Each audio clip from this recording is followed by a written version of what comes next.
ప్రహ్లాదుడి కోసం శిలగా మారిపోయిన నరసింహస్వామి గురించి తెలుసుకుందాం. పెద్దపల్లి జిల్లా రామగిరి మండలం సుందిళ్ళ గ్రామంలోని శ్రీ లక్ష్మీ నరసింహస్వామి ఆలయం ఉంది. 13వ శతాబ్దంలో కాకతీయులచే నిర్మించబడిన ఈ దేవాలయంలో స్వామివారు యోగ నరసింహస్వామిగా దర్శనమిస్తారు. ఉగ్రమూర్తిగా ఉండే నరసింహస్వామి ఇక్కడ శాంతమూర్తిగా కొలువు తీరారు. కొండలు గుట్టల్లో కొలువై ఉండే స్వామి ఇక్కడ అందమైన దేవాలయంలో వెలిశారు. ఈ ప్రాంతం తన తపస్సుకు సరైనదిగా భావించిన స్వామి శాంతమూర్తిగా మారి ఇక్కడే యోగముద్రలో కూర్చున్నట్లు ఆ స్వామి ఒళ్ళంతా పుట్టలు మొలిచాయట. పుట్టలు తవ్వగా సూర్యకిరణాల వెలుగులో పీఠం పెట్టుకుని చేతులు యోగముద్రలో ఉండి ఛాతి ఒకవైపు నలుపు మరొక వైపు ఎరుపు కలిగిన ఇసుకరాతి విగ్రహంతో స్వామివారు దక్షిణాభిముఖంగా దర్శనమిచ్చారు. దక్షిణ ద్వారం యమధర్మరాజుది.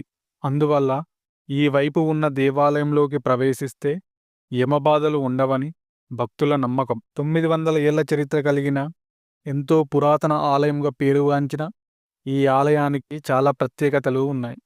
ఇక నరసింహస్వామి దక్షిణాభిముఖంగా స్వయంగా వెలిసినందున ఇక్కడ ఎంతో ప్రాధాన్యతను పొందారు. ఇక్కడ స్వామివారు ధ్వజత శంకు చక్రధారి అయి కనిపిస్తారు. భక్తుల కోరిక మేరకు శ్రీ లక్ష్మీ అమ్మవారిని కూడా ఇక్కడ ప్రతిష్టాపన చేశారు. ఆనాటి నుంచి ఇక్కడ స్వామివారు లక్ష్మీ నరసింహస్వామిగా ప్రసిద్ధి చెందారు. ఈ ఆలయం యొక్క స్థల పురాణం గురించి తెలుసుకున్నాం.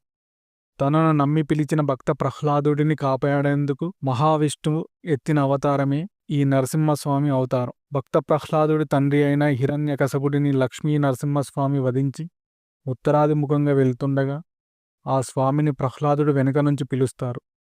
దీంతో బాలుడికి ఏమైనా ఆపద వచ్చిందో అని స్వామివారు వెనుకకు తిరిగి అక్కడే అలాగే దక్షిణాభిముఖంగా సెలయ్యారు అని ఈ ఆలయ చరిత్ర. గోదావరికి ప్రాంతంలోని గోదావరి నదికి 1 కిలోమీటర్ దూరంలోనే ఈ ఆలయం ఉండడం విశేషం. ఇక్కడికి వచ్చే భక్తులు ముందుగా గోదావరి అమ్మ నీటిలో పునీతులై ఒడ్డున ఉన్న గంగమ్మను పూజించి ఆ తర్వాత స్వామివారిని దర్శించుకుంటారు. ప్రతి సంవత్సరం ఇక్కడ స్వామివారి కళ్యాణ మహోత్సవం అంగరంగ వైభవంగా జరుగుతుంది. ఈ కళ్యాణానికి చాలామంది భక్తులు వస్తారు. ఈ వీడియో నచ్చితే లైక్ చేసి షేర్ చేయండి. మరిన్ని వీడియోల కోసం మన ఛానల్ని సబ్స్క్రైబ్ చేసుకోండి.